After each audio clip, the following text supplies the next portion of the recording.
I'm really blessed and honored to be able to welcome Jim Estep onto the stage. Why don't you welcome him?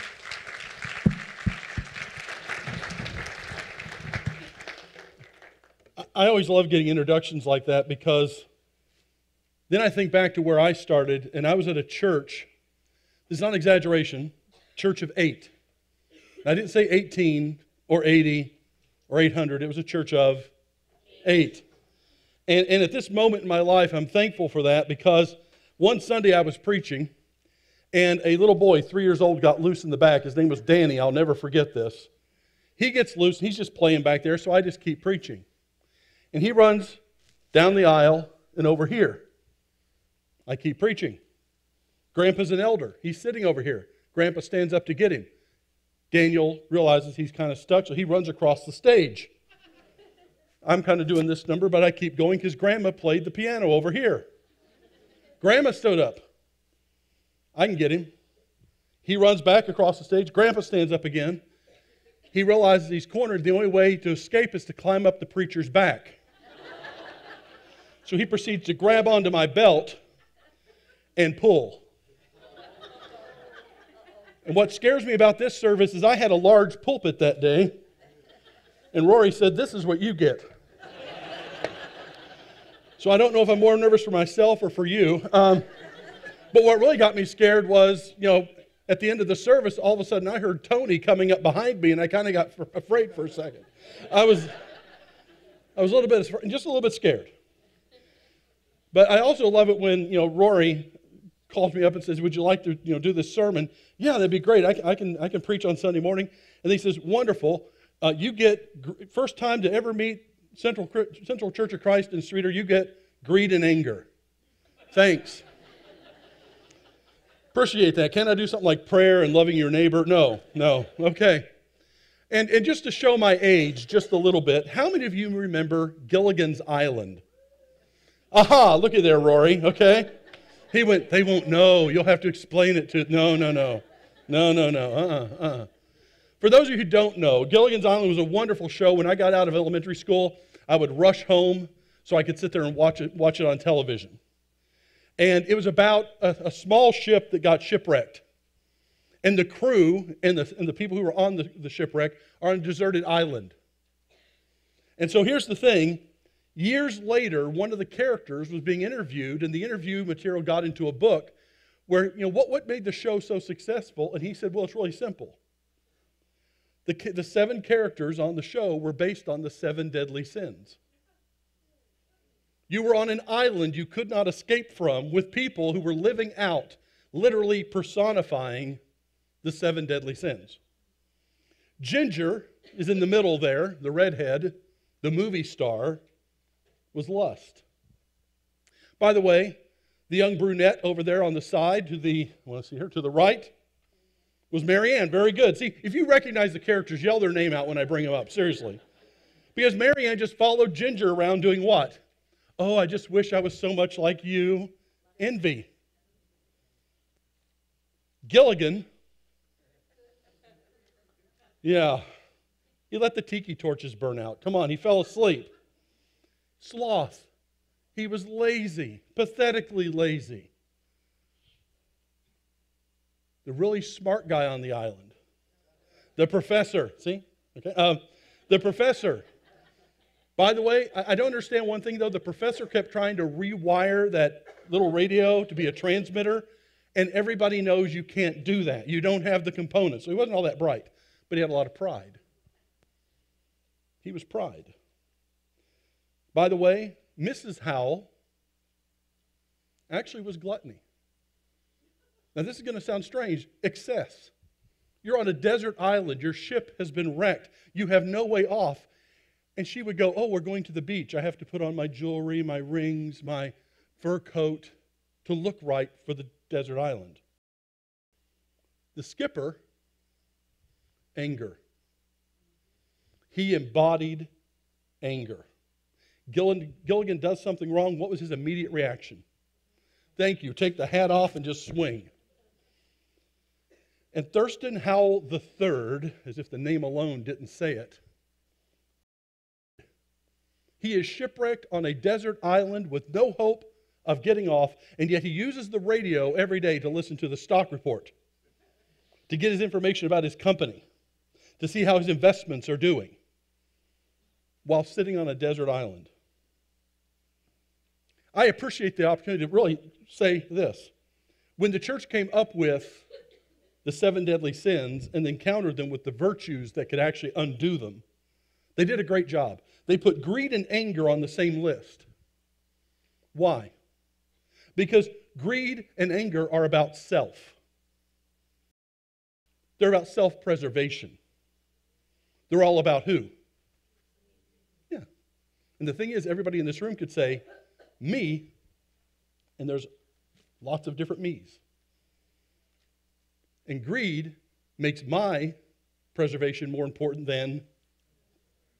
And anger means my desires, my wishes, my thoughts, my priorities are more important than.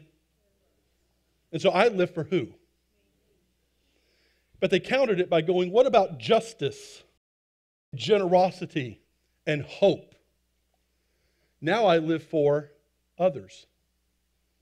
And I recognize it's not about me, it's about us. And it's about forming community and looking to God for guidance.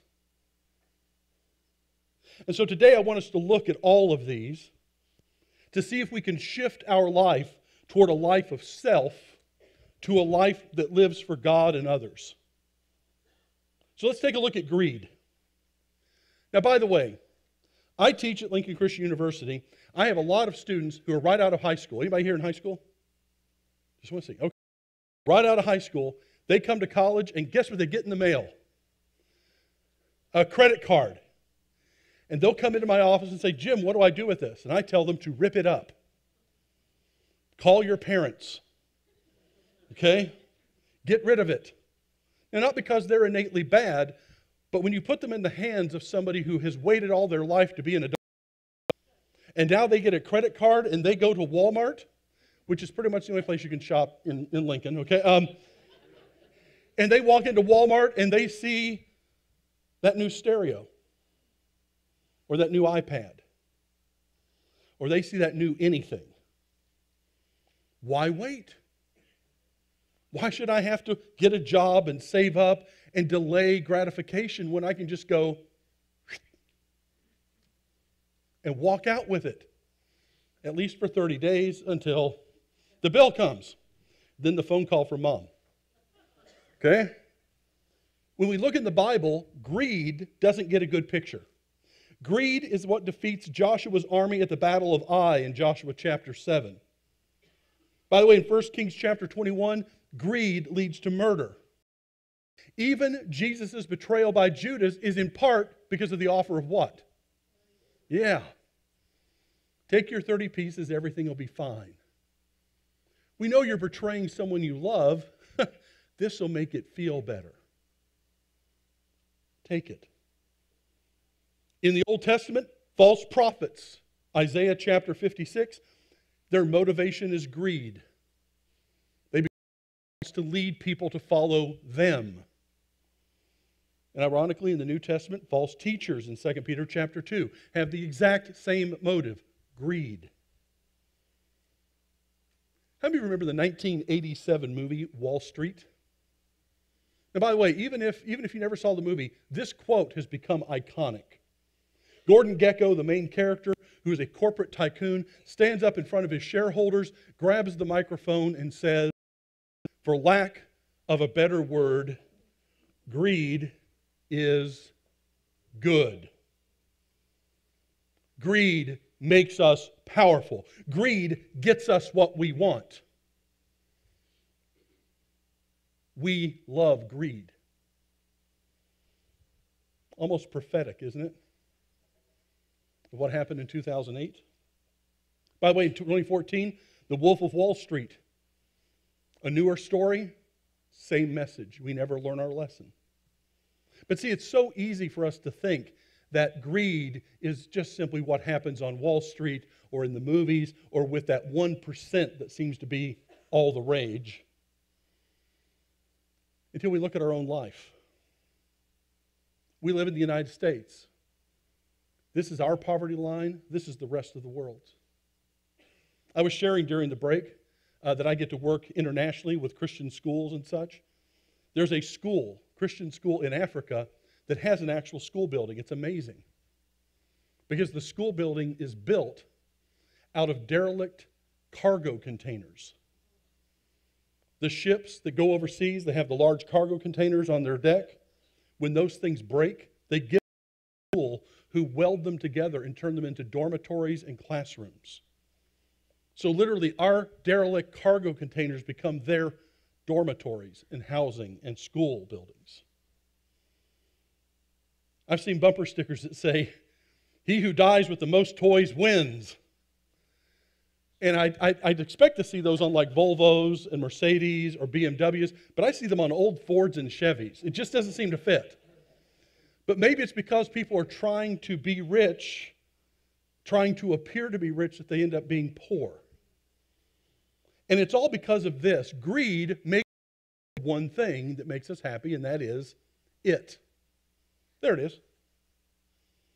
Now take a look at it. Because for every one of us, it's something else. We all want it. If I just had a new car, I'd be happy. If I had a bigger house, I'd be content. If I just had, fill in the blank, the new it, whatever the it might be. And by the way, there's some truth to that, because when you get it, you're happy. And you show it to everybody. And like a kid on Christmas morning who's opened up all the presents, and they play with them for about how long? Yeah, and then they're playing with the box it came out of. See what I'm getting at? Because see, there's always a new it. See, whatever I thought was going to make me happy, did it for the timeline it was supposed to do it for, and then, oops. By the way, I like Apple, an Apple iPad. I use it all the time. But here's the kicker. When the first iPad came out, it didn't have a camera. People complained, it doesn't have a camera. And so everybody that stood in line for days and days waiting for the Apple door to open so they could go in and buy the iPad and show it and be the first one to have it and show everything their new it, complained now it doesn't have a camera. 6 months later, what did Apple do? Yes, they put out one with a camera. Because, see, they understand technology, but more importantly, they understand us. Because the first generation iPad had a camera. It was already built in. It was there already in the technology. They just made a frame without a hole in it. Because they knew 6 months later they could do what? We have the new it. 6 months later, we have the new thing. By the way, they're designed to require upgrading every 6 to 8 months. And after 3 years, whatever you have, it no longer runs the apps. Because they want you. They understand that deep down inside, we want the what? And whatever it is, we'll go get it. Because, see, greed makes us think we're going to move forward. And we're going to go, it makes us focus into the future. It causes us to try things to get better, to get more, to have it all. And so it's because things are getting better in front of us. But when we look behind us, we see the wake of destruction. The lies, the destroyed relationships, the expendable lives of former friends, the excesses, the it of yesterday is now in a closet or at a Goodwill shelf. And we've created a disposable society. And by the way, when we don't get the it, what do we feel? Anger. Anger. Psychologists tell us that anger is a natural response to a threat. If we perceive a threat, physical, emotional, real, perceived, against ourselves or something that we extend ourselves to, we'll either run away, that's flight. And what's the opposite of flight? I'll get angry. I'll fight. Now, by the way, there's some truth to that. If you right now stood up, got my attention, walked out, got a baseball bat, went out to my car, and just took out the front headlights and the windshield, and I came running out going, "What are you doing?" And you turned around and said, "I never laid a hand on you. What are you mad about?" What? There's an extension of ourself in some of the things we have. I understand that. There's some things where anger is something, a natural response to an injustice. I understand that. But the kind of anger we're talking about here isn't that kind of anger.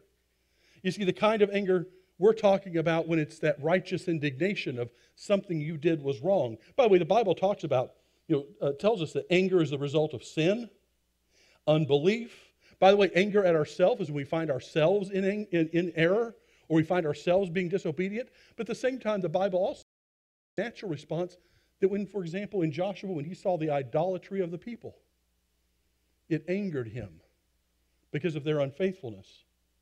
By the way, Jesus, in Matthew chapter 21 or Mark chapter 11, whichever one you want to look at, when he goes into the temple and he sees the greed of those people who are buying and selling inside the temple, and he drove them out. How do you think they responded to him? Thanks a lot. We needed the day off. How do you think they responded? Anger. By the way, the text never says Jesus was angry. His actions kind of spoke it. But I sit there and I go, yeah, but he had that righteous indignation of you are using the things of God for your own benefit. This is not about self. This is not about me promoting me. This is about you learning what the temple is all about. And so he drove them out. He turned over the tables of the money changers. You see, anger, when it goes wrong, is all about self-preservation. It's all about self-preservation. It's very deceptive. You see, we can justify our anger.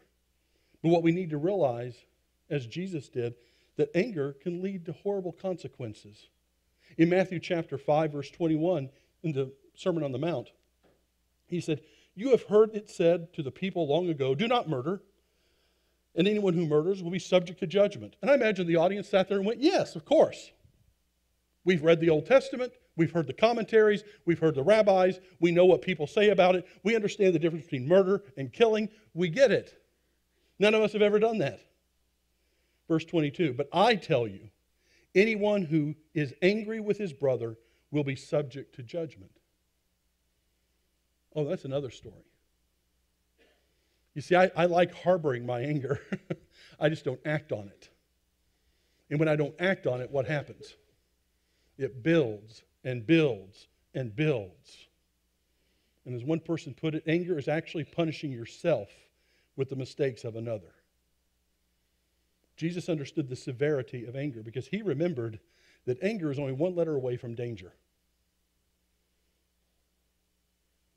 How should a Christian respond to anger? First off, Proverbs 14:17, be slow to it. Don't react to anger. Think through it. Don't react to anger. Think through it. Be slow to it. By the way, Ephesians 4:26, anger is not always a sin. He said, be angry, but sin not. You can control it. You can control it. You can let it be a righteous indignation. You can let it produce not a destructive force, but a productive force. And in Ephesians 4:31, he said, put it away. Put it away. Deal with it and leave it behind. And for anybody who has young children at home, I'm sorry, but the summary would be, let it go. Okay. You have to have one Frozen reference in every sermon. Okay. It's true. Okay. So by the way, if greed and anger are all about the self, how do we counteract this? How do we learn to let go of that self-preservation? Well, once again, I think the three items we talked about before. Living justly. Living justly. Micah chapter 6, it asks, okay, God, we want to please you. What do we have to do? What do we have to sacrifice? What is it we have to bargain with you about?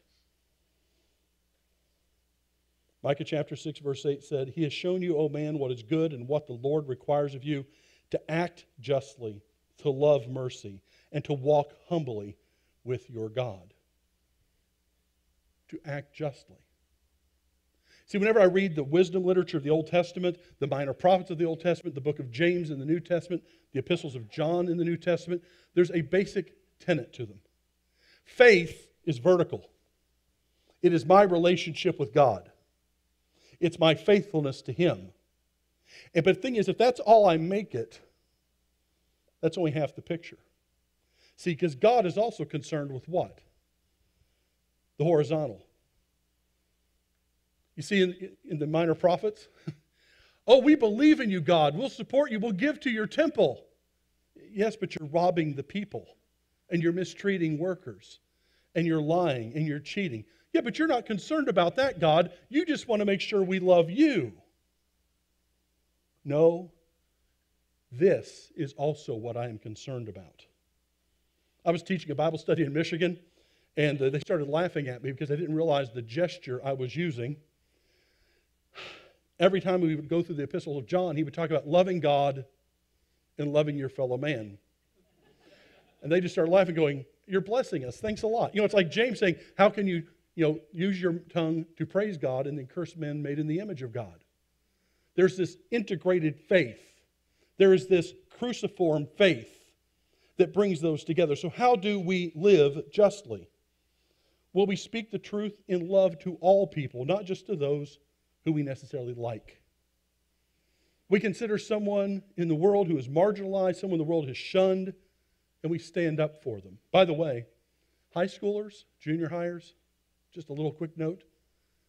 There are kids at your school that are the brunt of jokes, the brunt of games and shouts and calls.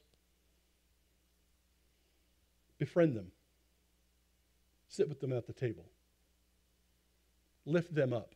Be different than the crowd. Because remember, what is right is not always popular, and what is popular is not always right, and we are all about what is right. That's how you love justice. But also, we have to give generously. 2 Corinthians chapter 9 talks about us giving liberally and cheerfully. And so if you want to undo greed and anger, generosity is the best way to do it. In the Bible, we read about the poor widow who gave just 2 mites. But she's remembered more than the Pharisees who gave a great deal. The Macedonian church was poor and under oppression and persecution and economic inability, and yet in 2 Corinthians they gave. They were generous. I have students and friends who are waiters and waitresses in restaurants, and I've asked them, what is the one day of the week you do not want to go to work? You may want to guess? Sunday. And I thought they were being spiritual. I was wrong. Okay, I thought they were being spiritual. I said, you want to go to church. You want to be able to volunteer and be at church all day. No, that is the worst day to get tips. People come from church, they'll leave us a tract, or they'll give us a tip that is lower than any other day of the week. And I said, so what you're saying is, yeah, Christians are stingy. So I want to give you a piece of advice. If you're going out to eat dinner today, double your tip, okay? Just if you want to leave a tract, put a 5 with it, okay? Just, do something. Okay, if mom's cooking dinner, leave her a tip. She deserves it, okay? It's true, okay? Because see, if we really believe everything we have is a gift of God, and he has gifted us, then we can leave gifts too. We can give. We can be generous. And I just don't mean to waiters and waitresses, but I mean even have a generous spirit in everything we do. There's a congregation in my hometown of Lexington, Kentucky. Now, it's a large congregation. I won't kid you. It runs around 15,000. And it's a very large church, but it breaks the big church mold. Because if you ask people in that community, what do you think of Southland Christian Church? Oh, it's incredibly generous. Really? What do you mean? They passed the offering plate once to pick up their offering. Then they passed it a second time for the dollar offering. And they say, put $1 in here for every member of your family that's here with you today. And they take the dollar offering, which is on top of all their other giving, and they have a list of benevolent requests and items the people in the church have turned in for others. Maybe they know of a father whose wife has passed away and he's left with 3 small children, and he needs a new car to get to work, and he can't do it because he has to take the kids to school, and then he's late getting to work, and he's in jeopardy of losing his job. And all of a sudden the church will show up and say, we bought you a car. A used car, but a car. Why? Because we're trying to be generous. Or the mother who is behind on her on a utility bill because of the winter and because she lost her job. And here all of a sudden the church shows up and says, we're here to help you. That church is known for being generous. Now, I'm not suggesting you give $15,000 a week away, okay? That's not my point. But my point is this: having the reputation of a church, of a people of God who are giving, who volunteer their time, who share with those in need. Finally, he talks about being hopeful, having a living hope. Our hope in the Bible is described as a living hope in 1 Peter chapter 1, a blessed hope in Titus 2, a good hope in 2 Thessalonians, a better hope in Hebrews chapter 7, and a sure and fast hope in Hebrews chapter 6. And see, hope doesn't solve our problems. It doesn't solve our problems, but when we're in the midst of the valley and the situation that drives us to despair, we can look up and see the summit that we're heading for. And even if we can't see that summit, we can be told it's there. It's there. And move forward. Because, see, there is a difference between hope and a wish. A hope does not equal a wish. You see, we live in the hope of God's promises that are contained in His Word, and the greatest of these is the return of Jesus Christ. And my hope is not based on me. Our hope is not based on us. If you just look up in the New Testament the word hope, it is commonly, the most common use is hope in God. And if you go, what's the second and third and fourth? It's hope in the things of God. Hope in God's love, His truth, His grace. Never does it say hope in yourself. Hope in your abilities. Hope in your ability to pull yourself up. That's why the hymn writer, trust me, I am not going to sing because I want you to stay. That's why the hymn writer would write, my hope is built on nothing less than Jesus' blood and righteousness. I dare not trust the sweetest frame, but wholly trust in Jesus' name. On Christ, the solid rock, I stand. All other ground is sinking sand. When darkness seems to hide His face, I rest on His unchanging grace. In every high and stormy gale, my anchor holds within the veil. You see, that's hope. It isn't about me knowing how to get myself out of this. It's, I know there's something greater coming. I know there's something greater coming. What's a wish? It's a term of defeatism. Think about the last time you used the word wish. I wish I could lose weight. I wish I had more money. Wish I had a better job. I wish my husband would pick up his socks. See, I wish. It's all about us. It's all about our failures, our inabilities. And every time we wish or remind ourselves of a wish, we're simply reminding ourselves more and more of our failures. And we begin to fuel our self-doubt. And with our self-doubt, we end up defeating ourselves. And the simple fact is, when we live by hope, it's in God and His promises as opposed to wishing our way through life. And so today, you have a simple choice. But it has profound implications. You can choose to live for yourself or to live for God. You can have a life of self-preservation, an endless cycle of greed and threats of loss, versus life of fulfillment through justice, generosity, and hope. Where's your hope right now? Is it in yourself? Is it your position, your stature, a wish? Or is your hope in Christ and His promises?